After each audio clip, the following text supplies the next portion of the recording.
let people get into the Zoom room here. If you are interested, you can put your name and town in the chat so we can see where folks are coming from today.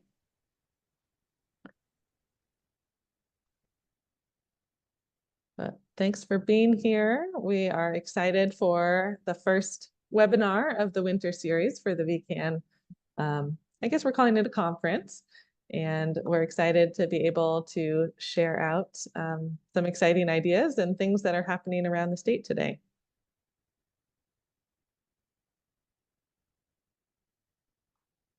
All right. Well, I think we're ready to get started. I am Laura Cavan Bailey. I use she, her pronouns, and I work for the Vermont Council on Rural Development. We are one of the partners of the VECAN network, here today with many others, organizations that help support the Vermont Energy and Climate Action Network of town energy committees, also volunteer groups and other activated citizens that are working towards, or residents that are working towards energy and climate goals in their communities. So thank you so much for joining us today. We had been doing a December in-person conference, and now we've pivoted post-COVID into a virtual December opportunities to hear from different individuals and different topic areas, and then a springtime in-person gathering. But really, the VECAN network is an opportunity to connect with others, hear about other efforts, as well as come together and learn and grow as we start to continue to navigate climate and energy topics in Vermont. So thank you all for being here today. And I want to just sort of set the stage of this week. Yesterday, we partnered with Energy Action Network for a fantastic post-election gathering in Montpelier. Today, we're going to hear from peers around the state engaged in climate and energy work. Tomorrow at noon, there's another webinar panel titled Navigating Climate Risks and Building Resilience in Rural Communities that has both local and national panelists. And then on Friday, we'll culminate the week's events with another noon webinar, and that is titled Reassessing the Climate Landscape and Advancing Pollution-Reducing Solutions. And Dan can put the links to register for those in the chat. And then today, we're really going to dive into community level work. The importance of community work is so much greater now, and where at least I've seen the opportunity to focus in the last month as we start to navigate changes in opportunities at the federal level, as well as potentially at the local level, and what can we each do at our community scale to continue to progress climate and energy and resilience and adaptation measures that make a difference in our communities. And I would say on top of that, connection and social cohesion has come up as a key thread for how to be successful in this work. And so you'll hear from the different folks today around what is happening to make those social connections stronger and enabling then project work to launch from those roots. And Vermont communities, committees, nonprofits, individuals, we're all very creative and work together. And the need is even greater to develop these pathways that can advance climate and energy goals in an equitable way. And so today we're going to hear from 3 folks that are working at their local scale on climate and energy and resilience issues. And today, the 3 folks that I've asked to speak really come from different time points in that engagement process. So we'll hear from Kathleen Warner from Chittenden, and they have just started their climate and energy committee with the town, really a launching point from the municipal energy resilience program that the state stood up. And so an opportunity to hear how this new group has formulated, come together, developed mission and vision, and is starting to do their outreach and work within the community. Then we're going to hear from the Climate Economy Action Center of Addison County from Jean Terwilliger, who's on the board. And this came from a series of resident-driven local leaders to address many complex issues within Addison County, but also specifically launching a new Energy Navigator program in the past year, 2 years, to support that individualized ability to know what resources exist for weatherization and electrification, plus other things that nonprofit is now working on. And then we'll hear from Lindsay Burke, who works for ACORN, Addison County Relocalization Network. And they started off as a small resident group focused on energy, food, and there was a third arm that Lindsay will get into. Currency. Okay, great, thanks. And how they've shifted and morphed over time to fill voids and see what's needed in their community. And hearing about a farmers resilience network and food access and support sort of at that local level, and where that ties into energy, climate, and resilience work on the ground.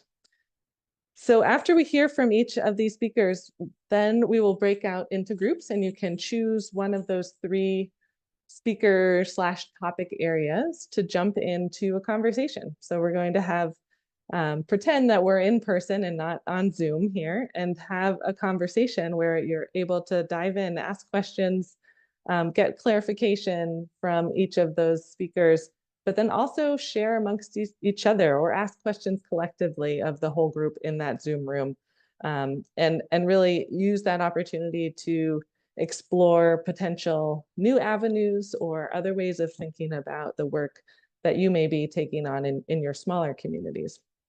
And we will have VECAN facilitators in each of those rooms, and we'll also be taking notes. So we'll be collecting all of that information that comes out of those small group discussions. So thank you all for joining us today. And with that, I'm going to hand it over to Kathleen to share about Chittenden's process. Thank you, Laura. Hi, folks. I guess I'm supposed to introduce myself as well. And I spent several decades working in the natural resource-based arena, serving as director of several nonprofits, including Vermont Woodlands, the Tree Farm Program, the Vermont Woodworks Council, and a few other small organizations.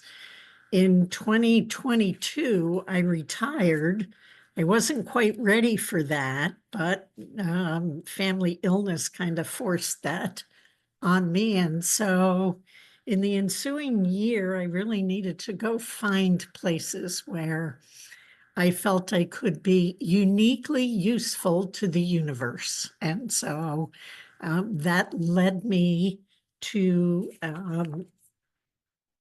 more engagement in my town of Chittenden. And Chittenden, if you don't know, is in Rutland County. It's not in Chittenden County. It's kind of in the foothills of Killington. A very large town, in fact, the largest area-wise in the state of Vermont. Our energy committee, we are a nascent committee. It was a year ago in December that the emergency management folks got this MERP grant and put on an event at Mountaintop Inn. It was well attended. They served dinner and gave away a lot of door prizes. So there were a lot of people there, but one of the outcomes of that was the formation of a new energy committee. And it was at that meeting that I volunteered to participate in this committee. Myself and one other person in attendance volunteered for that. Afterwards, I recruited a third, and so joining 4 members of the emergency management team and the 3 new people, we formed the kind of nebulous Chittenden Energy Committee.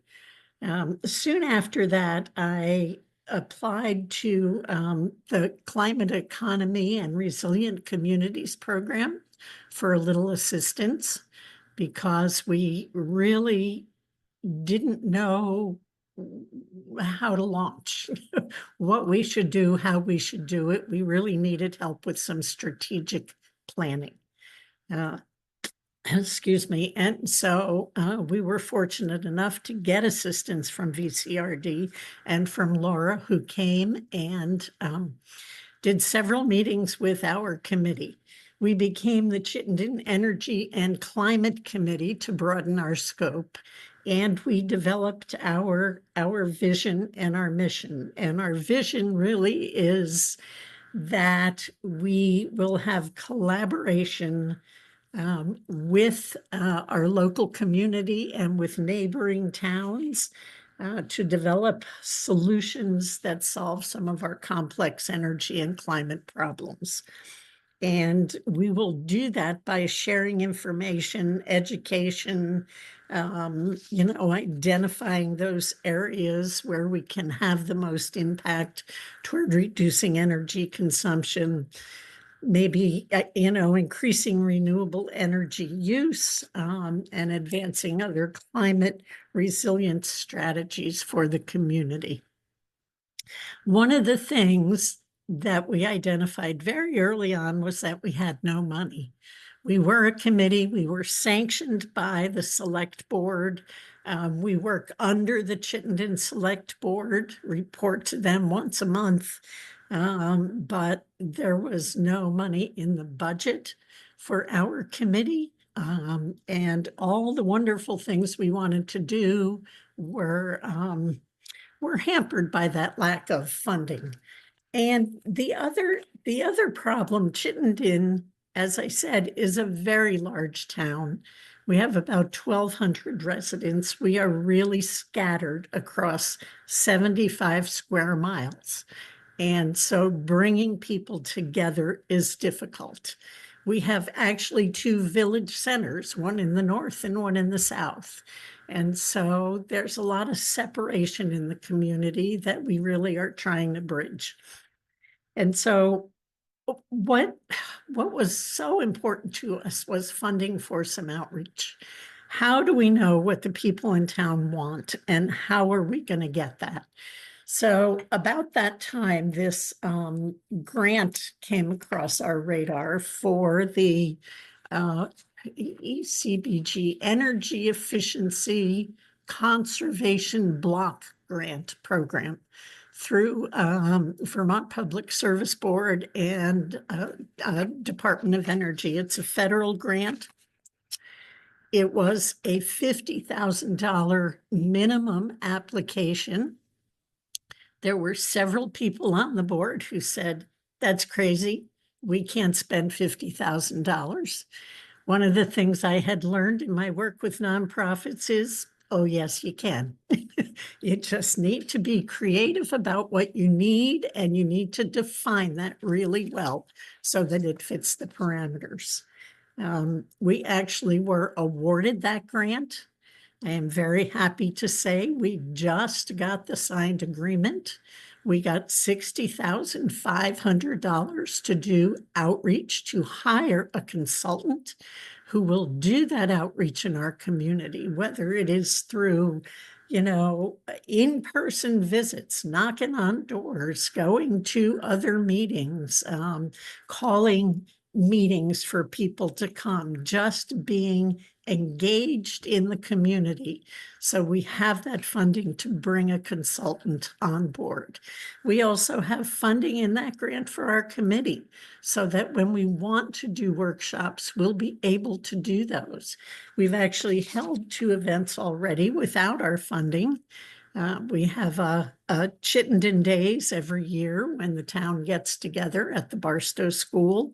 and we tabled there with our partners. I think we're really fortunate to have partners on board that include the Rutland Regional Planning Commission, NeighborWorks of Southern and Western Vermont, including the Heat Squad. In fact, Melanie Paskovich is on our board, and she works for NeighborWorks, Efficiency Vermont, Brock. So there are some great partners who have really helped us, and we did tabling with them at Chittenden Days. The Heat Squad was offering free energy assessments, having people sign up for that. And they got 6 people to sign up, which is a great outcome. We have since been able to give away at our second event some additional energy assessments. And that second event was with Efficiency Vermont's Button Up campaign. We did a warm-up Chittenden event. 14 people showed up to learn about weatherization for their homes, which was a great, great turnout. And they heard from Brock, they heard from NeighborWorks, they heard from the Heat Squad and from Efficiency Vermont. We have all that contact information. We will be able to help them in the future with their questions. In fact, one of the drawbacks to the grant we got, as much money as it is, it will not allow us to buy any materials that go to the public. So I can hold a lot of workshops and I can have a lot of demonstration. I can feed people. I can provide childcare, but I can't send you home with anything. And so we did apply for another grant and have been awarded a few $1,000s there. And I've applied to New England Grassroots Fund for a seed grant. And I have a call with them next week. What those other funding sources will do, it'll allow us to put materials in people's hands, especially people who cannot afford to go buy them. And so I'm so excited about what we have been able to do. Actually, in just 7 months, it was April when Laura finished with us and we had our plan of action. Having had 2 events, having found funding sources, our committee meets once a month. We have so much, pardon the pun, energy for this work, so much excitement and enthusiasm. And the town itself is really at that place where it's ready. I see a lot of things around town that bring people together. Renovation of town buildings, upgrades to our town offices and things that just really excite people about the future. And so I'm excited. I'm proud of the work we've done. And it's just been such a great experience to find that way to be uniquely useful to my community here and to be able to use some of those tools that I had in my working life. So thank you. Great. Thank you so much, Kathleen, for setting the stage on all of the work that Chittenden has been up to in the last really 6 to 9 months since that MERP kickoff meeting last fall. So now we're going to hear from Jean Terwilliger. Hi, everybody. Thank you so much, Kathleen. It is so amazing to hear what you have been accomplishing, and it sounds very complementary to what SEAC and the Energy Navigator program has been working to do in Addison County, and would love to talk to you more about that. So a little background about me. I am an architect, sort of semi-retired, and joined the board of the Climate Economy Action Center to see what I could do to help my community work on climate change issues and share some of the knowledge that I've gained in the last 20 years doing high performance building design. And so I've got a few slides to share. I'm gonna try to do that now and hope that I can get to it and go over to my other screen, which sometimes is giving me issues.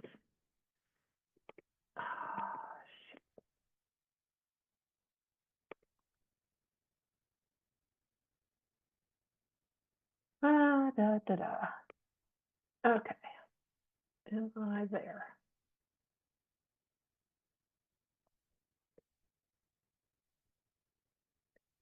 All right, I'm going to try this way.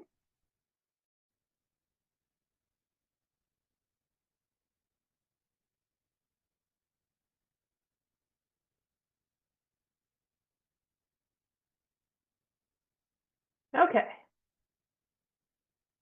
So what is the Energy Navigator program? Very much like Kathleen was talking about, we are working to connect Addison County residents to a clean energy future. That means that we are working with individuals, anybody who calls us, emails us, we are happy to come and do a consultation in people's homes to help them sort through sort of the what can I do, what's possible, how do I pay for it, what do I do first, what should my priorities be, and people have all kinds of different priorities for doing this work, of course. And as we started to plan this program, we also realized that people get stuck, and so we want to be there for the long term along the way. So we hope to be a resource to keep going and help people see through their projects over time.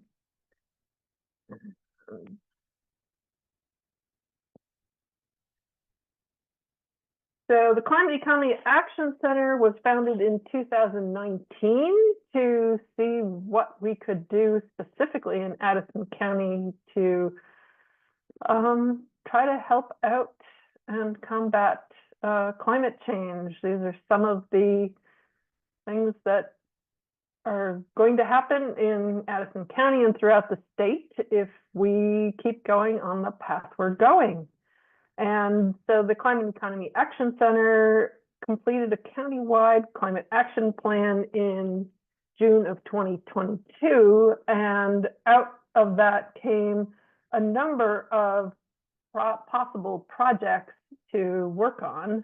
And of course, working with buildings and making modifications to buildings is one of the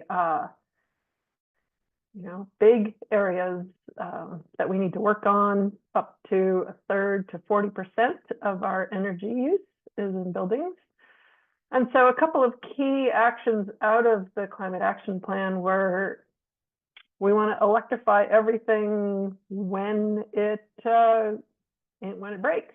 So that means switching 50% of building heating and other systems to fossil fuels by 2030. That's thousands of projects. We need to design new buildings for low carbon construction and operation and retrofit many buildings. To meet climate goals, we really need to weatherize 5,000 buildings by 2030. That's about 1,000 a year. That's 20 per week. We are not anywhere close to that. So pushing forward on that. And of course, we want to increase local production of energy that's not dependent on fossil fuels. And how do we do that? 42% of our emissions come from kitchen table decisions. And some of the next few slides come from Rewiring America, which has been leading a coaching training program, which I recommend to anybody who is interested in this work. There's going to be more sessions upcoming in the new year. You can talk to me or anybody from the Energy Navigator program about that, but they're emphasizing that there is power in individuals' hands to work on this issue. And we know that there's a lot of things that need to be done at the federal level, but there's also a lot of things that we can do personally. And people get into this work for different reasons. They might want to be more comfortable. They might want to save money. They might want to have more control over their energy use. They might want to combat climate change, and they might want to build community. And I think there's ways of doing all of that, as we've talked about. So we're trying to emphasize the home as a system, and it's a complicated system, and that's part of the challenge of getting people to take action. It's really hard to know where to start. And if you don't manage things right, there are issues that can come up with moisture control or health and safety. And we've seen some of those in the few dozen visits we've done so far. And so we're emphasizing these points. We're trying to make as big an impact as we can. We know that an energy audit is a really good way to get a start on understanding your house and where to go with it, and needs to be done before any weatherization work, because the rebates are dependent on improvements from, and what you do afterwards are on your air tightness. And we also know, and there's great new grants or rebates available for pump water heaters, switching your heating and cooling to heat pump systems, getting an electric vehicle, and going solar are the other big elements. And, there's a lot of language, there's a lot of programs, it's pretty confusing. And so, we're really trying to provide a resource to help sort through some of those things. So what we have seen so far as, some of the barriers to people taking action. If you want all electric and need some weatherization upwards of $50,000. And that can be a real challenge for people, particularly what we're seeing is how do you pay for that up front if the rebates and the tax credits aren't available until the work is done and you've tested out a project. We also have seen that there's a huge amount of money available out there right now, particularly for low and moderate family income families. We put together projects recently that provided $45,000 worth of funding towards a $50,000 project, with the remainder of the remaining $5,000 could be covered by a zero interest loan, and the amount of that loan would actually be covered by the energy savings from the work done. So, I mean, it is pretty amazing that we can actually do that at the moment, but the upfront cost barrier I see as one of the challenges. And then it might be particularly severe in Addison County, but we're seeing a real lack of contractors, particularly for weatherization work. And so we're trying to figure out, what can we creatively do to get more of that work done, perhaps with supervised do-it-yourself projects that can still be eligible for Rebates, something that we've just been talking with Efficiency Vermont about. And then some of the critical elements we've seen for success, you know, developing an outreach plan, getting out there within towns in any way possible to build capacity. Like Kathleen was talking about, we've been holding events. We've been doing mailings and tabling and house tours and social media, and have a website built by Mass Energize that's helping get the word out, and also working with libraries to develop library things. And I know some other towns have been making that possible too. I think the idea of having some free materials out there is amazing. What we have quickly realized is that when you're working with a lot of different people, customer relation management system quickly becomes important to know where people are at in the process, and how we can keep track of those people and make sure people don't fall through the cracks. And so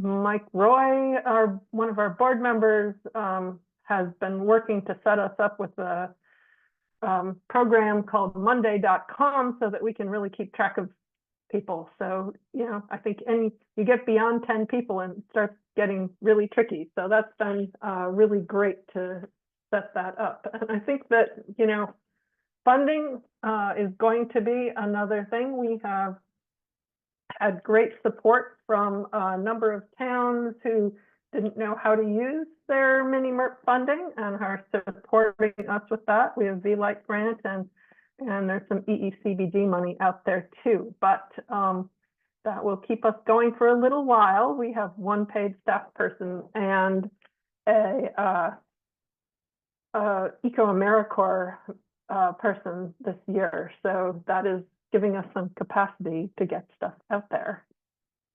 And QR code here, if you want to grab that, it'll get us to our Energy Navigators website, and that's a way to follow the rest of us. We've got some fun posts on Instagram. If you want, we would love for you to join us there. And I think that covers pretty much what I wanted to say. So thank you very much. Look forward to talking more. Thank you so much, Jean. There are already a few questions in the chat that we'll save for breakout groups, and or if you want to dump an answer in there currently. And thank you, Mike, for putting the links also in the chat to the Energy Navigator and CX websites and Instagram. So now we're going to pivot over to Lindsay Burke to share. Hi, I'm just gonna start my timer. Well, thanks for having me. I'm kind of the outlier here. I work in food, but it's good to see some familiar faces on the screen and some new faces as well.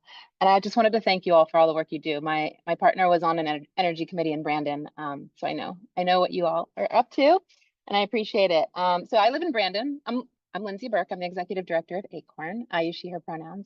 And I live in Brandon, so I'm sandwiched between Jean in Middlebury and Kathleen in Chittenden. So we're really Western Vermont heavy today, which is kind of nice, just to have the perspective of what's happening in this specific region. And there are plumbers. I'm at the Acorn Food Hub. There's some plumbing happening, so I'm sorry if you can hear the background noise. But I've got some slides to share, so I will jump right into that.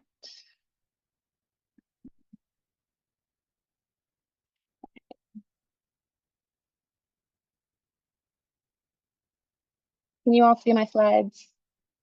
I can't see you, so let me know. It looks great. Only working. Okay, thanks, Laura.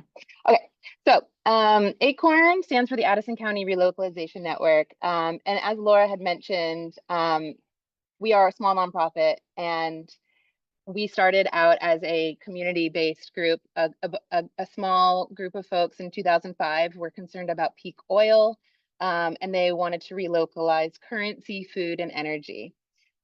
They realized pretty early on that currency is a really hard thing to localize, so that got dropped out. And then within a few years, they also realized that there was some money that could be generated on the renewable energy side of things, but not so much on the food side of things. So the energy was spun off into the Acorn Energy Co-op, and the food was spun off into a 501c3, which is known as just Acorn. So our mission is to promote the growth and health of local food and agriculture in the Champlain Valley, and we do that by providing support to our farmers and food producers, engaging in food education, and ensuring access to healthy food for all members of our community. And I want to say that we have adapted and evolved over time since 2005 in the last 20 years. You all might know of some of our previous programs like Financing the Working Landscape or the Sustainable Living Expo. Those we're no longer doing, but we are still doing a lot of programs. And the thing that hasn't shifted is our dedication to our network with our farmers and food producers in the area. And we really strengthen that network through our Tour de Farms Biking Farm Tour, which is also a fundraiser, and our local food and farm guide, which is a physical publication that we print with our local newspaper, and it gets distributed to 20,000 households and restaurants and stores around the area, and to really connect people with the farmers who are our neighbors, and really support that direct connection. We also started a pharmacy food as medicine program about 6 years ago, and that offers free CSA shares to folks who are referred by their healthcare practitioners, whether they're experiencing diet-related illness or food insecurity, and we're purchasing that food at a wholesale price from the farm, so it's supporting farm viability. And then we are also running a food hub, which I'll talk about in a second, and a farmer climate network.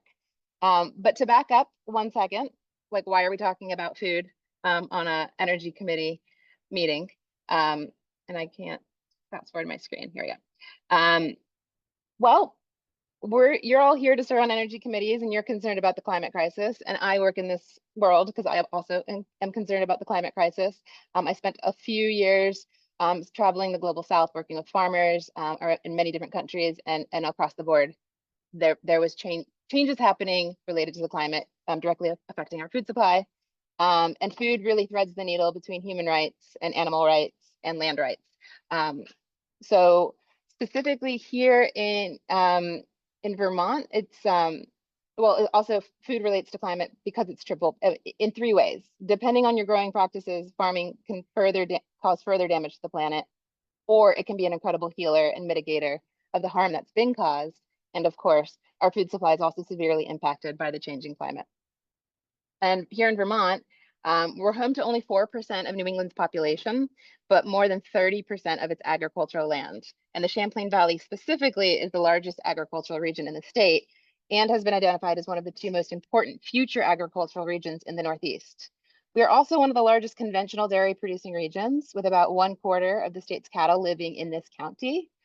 And these large operations are sources of methane, and they worsen the state's water quality issues. And according to SEAC, who you just heard from with Jean, according to SEAC's greenhouse gas inventory, one of the top 3 greenhouse gas emitters in Addison County is agriculture. And the most recent data they released shows that these numbers are not improving. It's also not just greenhouse gases that are concerning either. We don't have time to get into the worsening water quality issues in the lake or the human rights concerns associated with these larger farms. But like I said, food touches everything. Good news is that organic and regenerative farming releases fewer greenhouse gases, protects natural resources, is more resilient to extreme weather events, and stores carbon. This intersection of food and the climate crisis is why I and many of the Acorn team have decided to spend our life's energy working in the local food system. So COVID revealed the precarity of our global supply chain and reinforced the importance of a shortened supply chain. And the last few years of flooding right in the middle of our growing season were poignant reminders that our food security is also under threat. The Food Security in Vermont Roadmap to 2035 report, which was just published this year, states that climate change will continue to impact food supply chains and jeopardize access to food across the globe. Not to mention the uncertainty of what the next administration will bring, to Laura's point earlier today. So what can we do? We can build networks, and we can build mutual aid. Okay, so we started the Farmer Climate Network with thanks to funding from VCRD last year, and this focuses on building a community of climate resilient farmers. We started with Working Bees, which brings volunteers and farmers to other farms in the spirit of many hands make light work. So with groups of enthusiastic volunteers, we've processed soybeans and planted onions and prepped high tunnel greenhouses, prepared pastures for silviculture, and transplanted hundreds, if not thousands, of tomatoes and flowers. We've hosted a farmer wellness day, a gratitude party for farmers, an educational event. So many events. We're supporting farmers who are building healthier soils, which can lead to cleaner water, lower greenhouse gas emissions. And at the same time, we're building deeper relationships between those farmers and our community of eaters. And we know this work does not happen in a vacuum and strongly believe in the power of networks. So with thanks to our network, with our about 15 years of being a network, we started the Food Hub a couple of years ago. And that was thanks to being on a Hunger Council call and getting paired up with CVOEO, which also has a weatherization program and a food pantry. And we now have a physical space in Middlebury where farmers can aggregate their food and have access to more markets because we have cold storage and we have a delivery van. So this graphic is to help show how this works, because this is the part of the supply chain people really don't understand. But these small farms are dropping off their products and variety of products to this physical warehouse, and then we are distributing it to the schools. Other distributors are picking it up and delivering it to cities, or other food hubs are picking the food up and delivering it to other parts of the state, which is really exciting. And we also have an online market, which is, think of it as like your local foods Costco, where you can buy local foods in bulk if you're a community member, or if you're a retailer or a school service director, you can also buy more local food in bulk. So the farmer receives the order and delivers the food to us. We store the food briefly, and then we deliver it to the customers, and then local food is more accessible to everyone. And just to show you a quick representation, we are delivering as far north as Jeffersonville and as far south as Danby, and then other food hubs in the network are taking the food out of state and around the state. And this is a representation of the best of our ability, the food hubs, and we're still trying to figure out who's a food hub, who's not a food hub, because we are blurring this line between charitable and commercial foods. So this is a little bit of a representation of the food hubs that are in the state. And then, sorry for the background noise. So within the last point I wanted to make is that within New England, Vermont and Maine have most of the farmland, while Massachusetts and Connecticut have most of the consumers. The Acorn Food Hub and these other food hubs in Vermont are part of this network. And the network is really trying to collaborate to strengthen the food supply chain while identifying new markets. And we wanted to note that the Vermont Climate Council's Agriculture and Ecosystem Subcommittee is actively making recommendations for the 2024 updates to the state's climate action plan. Food hubs will explicitly be part of these recommendations for state funding. The subcommittee acknowledges that food hubs are a key solution to building a more resilient local food system. So I wanted to emphasize we really only exist because of our origin as a network with 20 years of experience building trust with food producers. And it's truly a collaborative, community-driven project. So I'm interested in seeing how food hubs can be supported by the state, as well as how we might be able to integrate them into town hazard mitigation plans to be part of resilience hubs. And my recommendation to energy committees would be to perhaps broaden your focus beyond energy if you have the capacity and interest, and expand to agriculture and land. You may also consider a food policy subcommittee like the town of Jericho has done. They are currently launching a town food hub up in Jericho. So that is all I have. Thank you. Great, thank you so much, Lindsay. And you also, I think, have an electric delivery van that you use to transport food around. We attempted, we got a grant for it, and it turns out we were too early for the technology to run a refrigerator unit in a cargo van. And there was no battery available. There was nobody in the state of Vermont who can service it. So we were probably 2 years too early. Another food hub is now looking at it, and I think they're having the same challenge. So we had to go with a regular van, but it's still like, our goal is to have an EV cargo van that can deliver food, because then the carbon footprint of the food is so much lower. Great. Well, thanks for continuing to push that angle as well. And I think it's an opportunity, and just seeing your the Food Hub network, I think spurred some ideas for myself. And I hope it also, the folks on the call, if there are ones near you, maybe there are opportunities to partner in some of these efforts, because like the VECAN network, if there are other aspects to it that come together, it can just become become a stronger community effort as you start to pull in food and transportation and the other pieces that make a really cohesive neighborhood. I also want to say, just to the call out of resilience hubs or emergency management planning, that has come up again and again of what is the food access at that point? As you think about an emergency shelter area for a town or a community, a larger region, how do people get there, right? How do services get there? How does food get there? And offsite, like waste pieces to it. How is it refrigerated? What are the battery backup or solar opportunities to make energy systems that can support then food systems at that place as well, or commercial kitchen that can then process food that's coming in. And as those become more localized systems, they become more able to adapt as needed in short-term transitional, either recovery mode or everyday modes. And I think there's a lot of opportunity to think creatively as energy and climate committees of what does that look like in your town? How can it be strengthened and support everyday activities as well as during emergencies or other disruptions in a community? So lots of opportunities there. And with that, I think we're right on time to pivot into breakout groups. And so you'll be able to self-select which group you want to join. We'll have Chittenden, Kathleen as one of sort of outreach and really wherever you want to take the conversation, some of the ideas that have come out of their energy group. We'll have Jean in another breakout that's sort of this energy navigator process, as well as it could be the climate action plan for Addison County, and kind of how do you start to pull apart the pieces there. And then we'll have Lindsay in the third breakout group talking about food systems, but also developing a network and what does it look like to collaborate across partnerships and think broadly about climate and energy and resilience together. So Dan is going to be helping with the Zoom. If you're having any trouble, wave your hand or you can come off mute and I think we can put you into a breakout room as well. But you should be able to just choose the one you want to join. And we'll have about 30 minutes in each breakout. Back, everybody. Welcome back, everyone.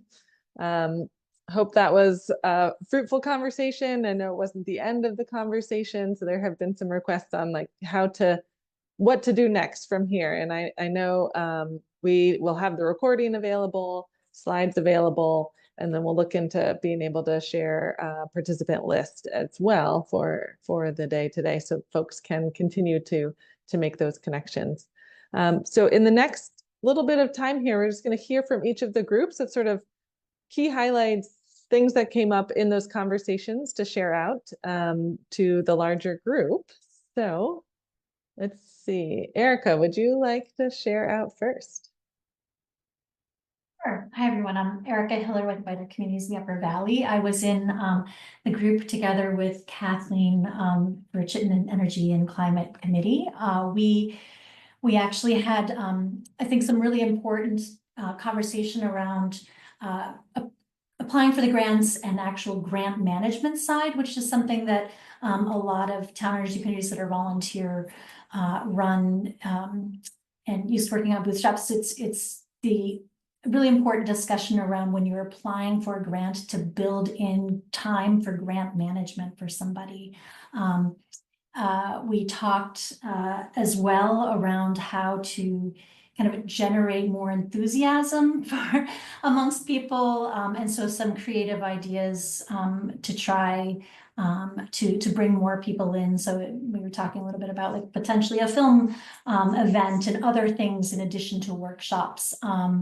We also spent a fair bit of time like talking about outreach and just that it's really important to try to meet people where they are and get a real idea of what people need and want, and that is like a really important piece of this work to move things forward. And so, I mean, even the idea of, like Kathleen mentioned, a lot of people in her town go to the dump, and so they're actually going to go and set up at the town dump, as that's a really important place to be able to connect and meet with people.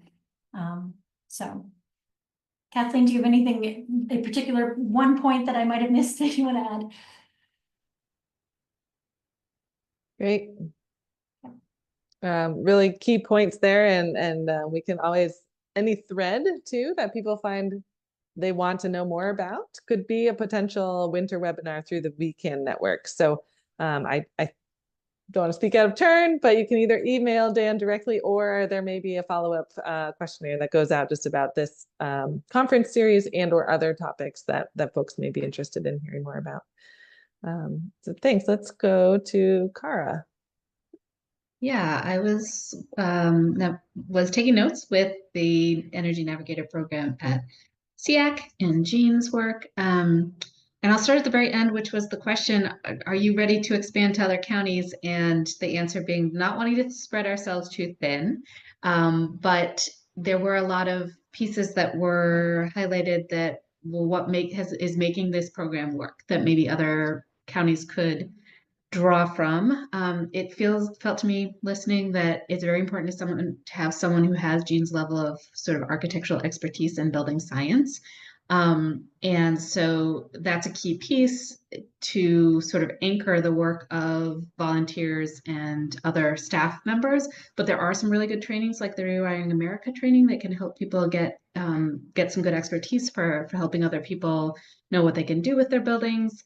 And there's also some other, strategies like having junior staff members maybe who have checklists and are able to gather a lot of information and bring it to someone who has a higher level of expertise to be able to work together on making recommendations, utilizing the other tools that are available, like Efficiency Vermont as a resource that can be leaned on.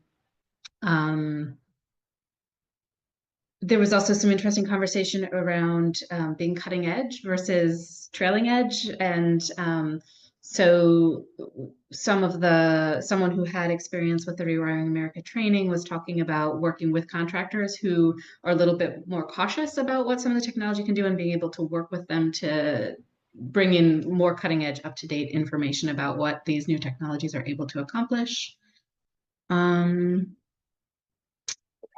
There was some other conversation as well, but is there anything, Jean or Mike, that I missed in particular?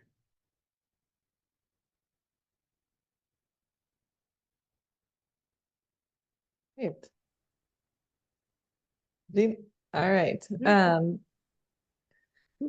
Yeah, it'll be great. I know there's been a lot of interest to continue to follow that process, see how it's working, where it can shift and morph and be absorbed into other avenues of the state as well. So the last group, Becca, will you share out from that? Yes, Food. happy to. And Laura, definitely step in if I'm missing anything. We had a pretty small group, but we jumped around a lot. One of the things we talked about at the very beginning, which seemed to have some interest, was about kind of the connection between food and energy, and talking a little bit about thermal networks and how potentially can utilize those with the food networks across the state. So that was something that was talked about a little bit. And then, of course, I think because this group most of them are on town energy committees, talking a little bit about what are energy committees or towns' roles in local food access and things like food hubs. So Lindsay gave some good suggestions about kind of connecting with other residents who are interested in a similar policy, mentioning Jericho has a great food committee, I think, which you mentioned during your presentation, and starting a food hub and focusing on having food that's produced in their town actually stay within their town, but how that actually takes a lot of work and needs local champions to be able to do that. So Lindsay mentioned, and I'm just speaking for you, Lindsay, but step in if I'm saying anything wrong, having someone in the K-12 or schools advocating to have that food locally in their schools, or having, the local chef be interested in getting more local food. So kind of some of the interest, but also challenges in keeping that food local. Also, just want to note that I think this conversation was great because we already started to make some connections about follow-up. Oh, I can connect you with this person. We were talking about Hardwick, for example, and maybe a thermal energy network around some of the food hubs in that area. So just a testament to why these forums are so important in bringing people together and making those connections. Talked a little bit about funding as well, and kind of the different funding sources for Acorn, and how some grants can be restrictive and you need someone to actually be grant writing, and so trying to think creatively about some other funding sources. But yeah, I mean, we talked about a lot of other things, but that's kind of high level. Laura, Lindsay, anyone else in that group, feel free to jump in if I'm missing anything. Great. That was a great overview. And as you all heard, each went in its own direction, and there's a lot of questions. Hopefully there were some connections and some answers and some seeds of possibilities of where and how energy committees and climate, I think really is the Energy and Climate Action Network. So how can that expand, think broadly, and also build that energy into the projects and the community that you are in. And with that, I'm going to hand it over to Dan to kind of round out what's coming for the rest of the week, and just really appreciate you all being here today with us. Thanks, Laura. Yes, today is the second day of our hybrid conference, and so we have 2 more webinars coming up. The first is tomorrow at noon. It's called Navigating Climate Risks and Building Resilience in Rural Communities. As a description, just the impacts of climate change have arrived squarely on Vermonters' doorsteps, delivering disproportionate impacts and swamping already strapped municipal budgets. In this workshop, hear from national resilience and recovery experts, Rebuild by Design, about Vermont's unique climate risks. Panelists will then walk through Vermont's short and long-term recovery needs, identified through their work in communities to center equitable community engagement into resilience planning and disaster recovery. So that's tomorrow, and the link is in the chat. And then on Friday, December 6th, from 12 to 1:30, we have Reassessing the Climate Landscape and Advancing Pollution-Reducing Solutions. The new incoming Trump administration has made clear their intention to roll back clean energy and climate programs and policies over the next 4 years. That means state and local efforts to cut high-cost planet-warming pollution will be even more important. In this session, get an update on the status of the over $120 million awarded to Vermont via the Inflation Reduction Act to establish new programs to help low and moderate income Vermonters afford, and benefit from well-insulated homes, more efficient appliances, solar, and clean electrification solutions for heating and transportation. So that's also in this chat. Please register for both those events, and we hope to see you at one or both of the upcoming sessions. Thank you all Thanks for for being running. here, and thank you to our Thank you. speakers.